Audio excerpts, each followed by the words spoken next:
So that's not a searching process anymore. That's really imagine, experience it in your mind. And you take a couple of seconds, maybe 20 seconds, 30 seconds, a minute or so, to really feel it out.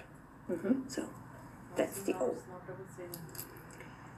And instead of going on your nice thoughts about wish fulfillment, you would now switch gears.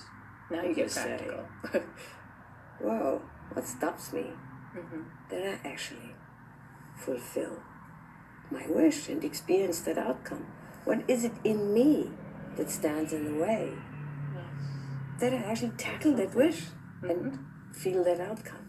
What is my main inner obstacle? And then again you search. What is it really? What is it in me? No excuses.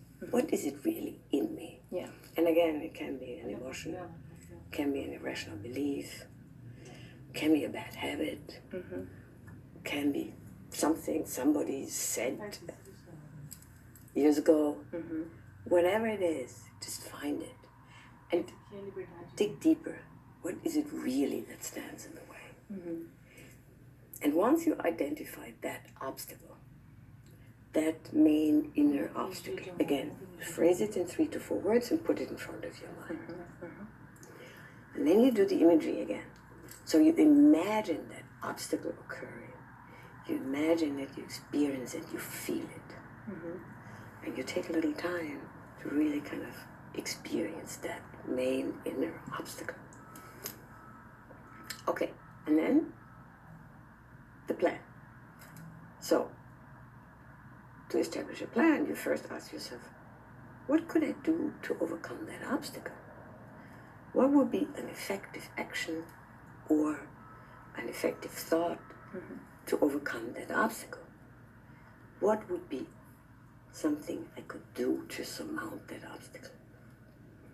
And then you find this behavior or this thought, and again you formulate it in 3 to 4 words and put it in front of your mind.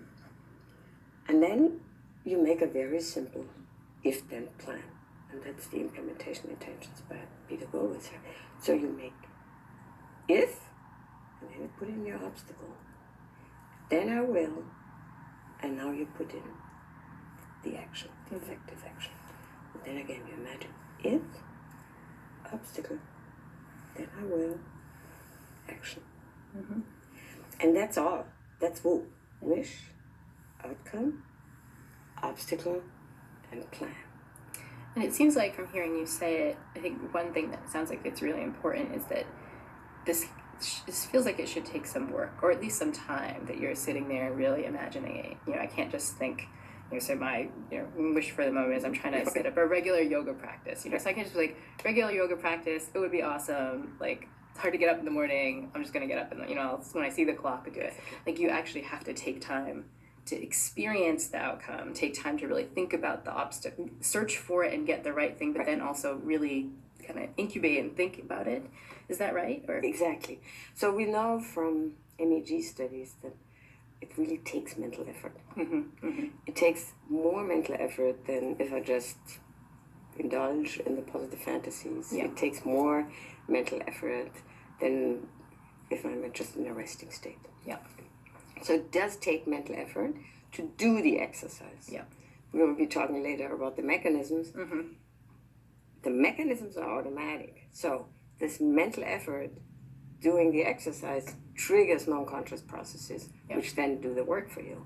But the process, it's the procedure itself, that takes mental effort.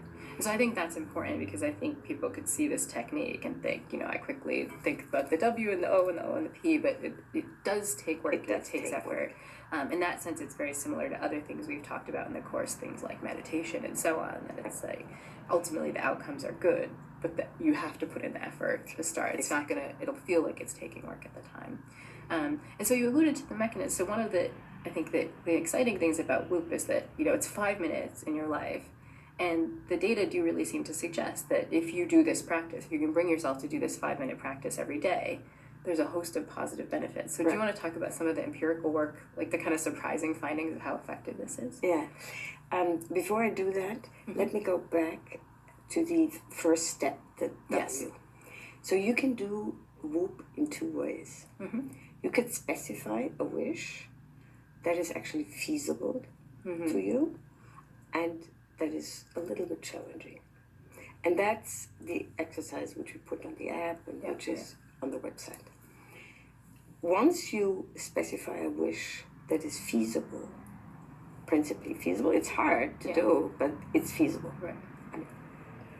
I can do yoga. Yeah, every day. Yeah.